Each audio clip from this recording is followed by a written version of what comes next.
네, 민수기 25장 12절 13절 말씀입니다. 그러므로 말하라. 내가 그에게 나의 평화의 언약을 주리니 그와 그 후손에게 영원한 제사장 직분의 언약이라. 그가 그 하나님을 위하여 질투하여 이스라엘 자손을 속죄하였음이니라. 이는 하나님의 말씀이니라. 오늘 함께 나누실 말씀의 제목은 영원한 언약을 받은 비느하스와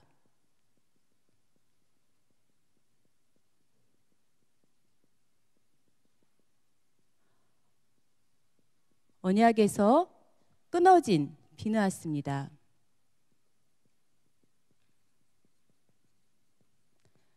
오늘 본문은 민수기 25장 1절에서 13절, 사무엘상 2장 12절에서 17절, 22절에서 34절 말씀입니다.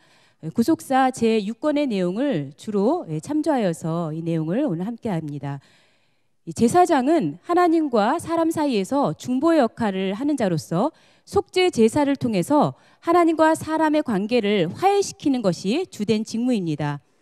그런데 이 제사장의 계보를 보시면은 비느하스라고 하는 이 이름이 똑같은 이름이 두 명의 제사장이 나오고 있는데요. 그러나 이들의 신앙의 모습은 완전히 달랐습니다. 한 사람은 이 언약을 이 제사장의 직분을 잘 감당하여 하나님께로부터 영원한 제사장의 축복을 받고, 또 한쪽은 이 제사장의 직분을 제대로 감당하지 못해서 언약에서 끊어지는 결말을 보게 되는 것입니다. 오늘 이 시간에는 이 동명이인의 두 비느하스가 어땠는지를 서로 비교하면서 신령한 제사장으로 세움받은 바로 우리는 어떠한 신앙의 자세를 가져야 되는지 점검해보는 귀한 시간이 되시기를 바랍니다. 먼저 이 제사장의 계보를 보시겠습니다. 아론을 시작으로 해서 그 아들들 나답과 아비후, 그리고 엘르아살, 이다말이 있습니다. 그러나 나답과 아비후는 제사 때에 다른 불로 제사를 드리다가 하나님께 죽임을 당하게 됩니다. 엘르아살의 아들 비느하스가 있죠. 그리고 이다말 계열에서 쭉 내려오다 보면은 엘리의 아들 비느하스가 있습니다. 이 엘르아살의 아들 비느하스는 어떤 사람이냐면 광야 시대 말기 사람입니다. 그런데 이 비느하스는 민수기 25장 12절 13절을 볼 때에 하나님께서 축복을 해주십니다. 바로 평화의 언약을 얻게 되는데요. 이 평화의 언약이라고 하는 것은 그와 그 후손이 영원히 제사장의 직분을 담당하게 된다는 그러한 축복의 내용입니다. 이 축복의 예언대로 비느하스는 그 밑으로 계속해서 대제사장을 감당하게 되는데, 특히 이 사독 다윗 이후에 이 사독 이후로는 독점적으로 대제사장의 직분을 감당하는 것을 알 수가 있습니다. 엘리의 아들 비느하스, 이 사람은 바로 사사시대 말기의 사람입니다. 이 또한 하나님으로부터 예언을 듣게 되는데, 그것은 바로 사무엘상 2장 30절에서 31절의 말씀입니다. 가문이 완전히 멸망하게 되고 또 제사장 직분을 박탈된다는 엄중한 심판을 하나님께서 선포하고 계시는 것입니다. 이 저주의 예언대로 비느하스는 주전 1102년에 아벡 전투에서 그의 형 홈리와 함께 죽게 됩니다. 사무엘상 4장 11절에 말씀하고 있습니다. 비느하스로부터 이제 아히둡이라고 하는 아들, 또 그 밑으로 아히멜렉이 있습니다. 이 아히멜렉은 주전 1020년에 사울왕이 높 제사장 85명을 죽일 때 이 학살 사건에서 죽임을 당하게 됩니다. 사무엘상 22장 17, 18절에 말씀하고 있습니다. 이 아히멜렉의 아들 아비아달입니다. 이 아비아달은 사울이 제사장들을 죽일 때에 도망하여 겨우 살아남은 후손입니다. 그런데 이 아비아달 역시 다윗 왕 때에는 제사장 직분을 감당하지만 이 솔로몬 때 반역에 가담함으로써 그의 제사장 직분을 완전히 파면당하게 되는, 직분을 잃어버리게 되는 그러한 일이 있게 됩니다. 열왕기상 2장 26절 27절에 기록되어 있습니다. 자, 이 아비아달을 끝으로 해서 이 가문은 완전히 제사장 직분을 끝나게 되는 이 종말을 맞게 되는 것이죠. 두 비느하스를 비교해 볼 때 연대상으로 300년이라고 하는 시대적 간격이 있습니다. 그렇다면은 이 후대의 비느하스는 저 앞에 있는 비느하스처럼 경건한 제사장 직분을 잘 감당하도록 그러한 바람으로 이름을 지었을 것입니다. 그러나 전혀 그러하지 못했습니다.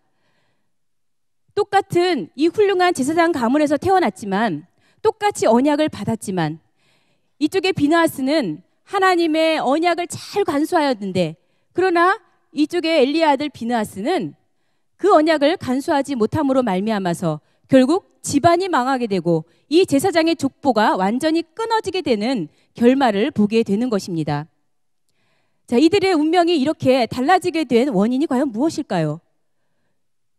이 두 사람의 결정적인 차이점은 바로 제사 문제에 있었습니다. 한마디로 말해서 이쪽에 한편은 제사에 목숨을 걸었고 또 한편은 제사를 멸시한 것입니다. 이 구체적인 내용을 우리가 비교해 보면서 한편 살펴보도록 하겠습니다. 첫 번째로 아론의 손자 비느하스입니다. 아론의 손자 비느하스. 주전 1407년에 이스라엘 백성들이 가나안 들어가기 직전 모압 평지에서 음행 사건이 일어나게 됩니다. 하나님께서는 진노하셔서 연병을 보내게 되는데요. 이 연병으로 이스라엘 백성들이 24,000명이 지금 죽어가고 있었습니다. 이러한 때에 회중들의 목전에서 시므온 지파 족장인 이 시므리가 미디안 여인 고스비를 데리고 장막으로 들어가는 것을 보게 됩니다. 이 얼마나 황당한 일입니까? 연병으로 인해서 이스라엘 전체가 죽느냐 사느냐 하는 위기의 순간에 계속적으로 간음죄를 짓고 있었던 것입니다. 이때에 비느하스가 여호와의 질투심으로 분연히 일어나서 장막으로 쫓아 들어가서 이들을 창으로 배를 꿰뚫어서 한꺼번에 두 사람을 죽이게 됩니다. 너무나 끔찍한 살인사건이 일어났던 것이죠. 이것이야말로 목숨을 건 행위라고 볼 수가 있겠습니다. 그러나 이러한 잔인한 것을 성경에서는 시편 106편 30절 31절에서 이를 가리켜서 의로운 행위라고 말씀을 하고 있는 것입니다. 아무도 죄에 대해서 분노하지 않았을 때 비느하스는 죄에 대해서 분노를 한 것입니다. 음행을 목전에 두고 음행의 사건을 지금 목격하면서도 어느 누구도 말하지 않고 가만히 보고만 있었을 이러한 이 결단력이 없는 회중들 가운데 이 비느하스는 하나님의 질투심, 이 거룩한 질투심을 가지고 이들을 척결하는 일을 벌임으로써 오히려 하나님의 마음을 시원하게 해드리는 그러한 일을 하게 된 것이죠. 이것을 통해서 하나님께서는 노를 그치시고 하나님이 노를 돌이켰다고 하셨습니다. 그리고 연병이 그쳐지게 되었습니다. 이러한 사건을 성경에서는 뭐라고 말씀하고 있느냐면은 이 비느하스가 이스라엘 자손을 속죄하였다. 속죄하였다고 민수기 25장 13절에 말씀을 하고 있는 것입니다. 지금 죄를 짓고 있는 이 죄인들의 피를 직접 흘리게 함으로써 바로 속죄를 하게 된 것이죠. 따라서 이 사건을 통해서 하나님과의 화해가 일어나게 된 것입니다. 가나안 들어가기 전에 이 모두가 다 연병으로 죽을 수밖에 없는 상황 속에서 비느하스는 하나님의 거룩한 분노, 하나님의 그 마음을 품고 이스라엘 백성들을 속죄함으로써 전체를 살리는 구원의 역사를 하게 된 것입니다.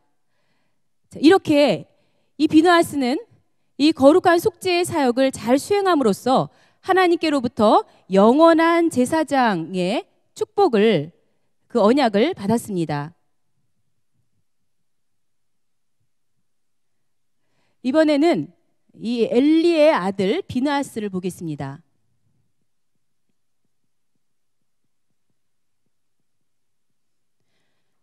엘리의 아들 비느하스, 죄를 척결해야 되는 제사장임에도 불구하고 성경은 이들에 대해서 말씀하기를 이들의 죄가 심히 크다라고 말씀을 하고 있는 것입니다. 사무엘상 2장 17절에 보시면 과연 이들의 죄가 무엇이었는가? 그것은 바로 여호와의 제사를 멸시했다고 말씀하고 있습니다. 구체적으로는 13절에서 16절을 보시면 하나님께 드려지는 제물들, 그 가운데 좋은 것을 골라서 먼저 취하는 그러한 행위를 보였습니다. 하나님의 것을 도둑질한 것이죠. 또한 29절 말씀을 보시면은 나의 제물을 밟았다. 하나님께서 제물을 밟았다. 이렇게 말씀을 하고 있는 것입니다. 제사장은 제사가 거룩하게 드려질 수 있도록 해야 되는 의무와 책임이 있습니다. 그런데 오히려 제물을 밟음으로써 이 거룩한 제사가 오히려 멸시를 당하게 되는 이러한 죄를 범하게 된 것입니다. 결과적으로는 사무엘상 2장 24절에 백성들로 범죄케 했다라고 말씀을 합니다.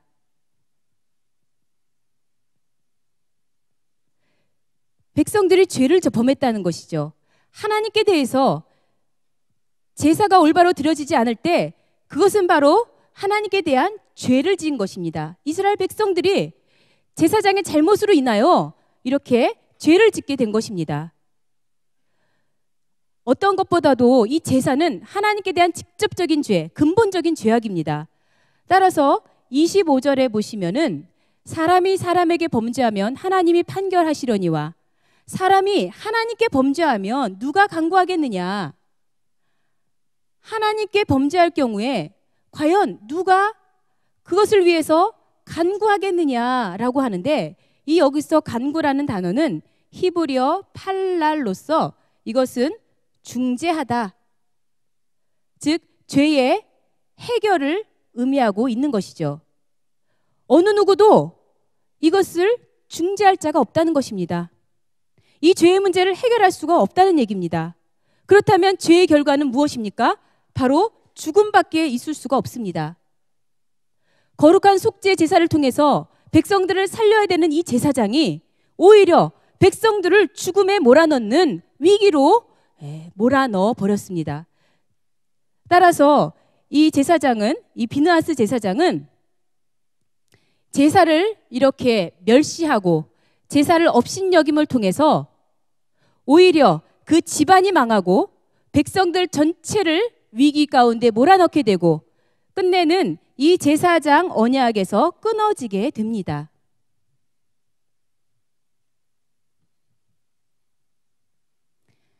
이제 말씀을 정리하겠습니다. 앞서 살펴본 것처럼 두 비느하스는 이 제사가 얼마나 중요한지를 우리에게 보여주고 있습니다. 과연 우리가 똑같은 이 언약의 말씀을 받고도 내가 언약에 남을 수 있을 것이냐, 혹은 언약에서 중간에 끊어질 것이냐 하는 것은 오늘날 예배를 어떻게 드리느냐에 달려있는 것이죠. 하나님께서는 우리와 예배로서 언약을 맺으셨습니다. 시편 50편 5절에 보시면 성도는 하나님과 제사로 언약을 맺었다라고 말씀을 하고 있는 것이죠. 따라서 이 예배 시간은 우리가 하나님과의 언약이 더 단단해지는 축복의 시간입니다. 또한 이 예배의 시간은 우리의 모든 죄가 해결받는 거룩하고도 엄숙한 속죄의 시간입니다. 따라서 예배를 이루고 있는 찬송, 기도, 말씀, 또 봉헌, 이 모든 것에 우리는 집중해야만 합니다. 생명 바쳐 충성하는 것이 멀리 있지 않습니다. 바로 예배에 목숨을 걸고 예배를 생명보다 더 귀하게 여겨서 하나님의 영생의 언약을 굳건하게 붙잡는 가운데 하나님의 족보에 영원히 남는 저희 모두가 되시기를 간절히 바랍니다.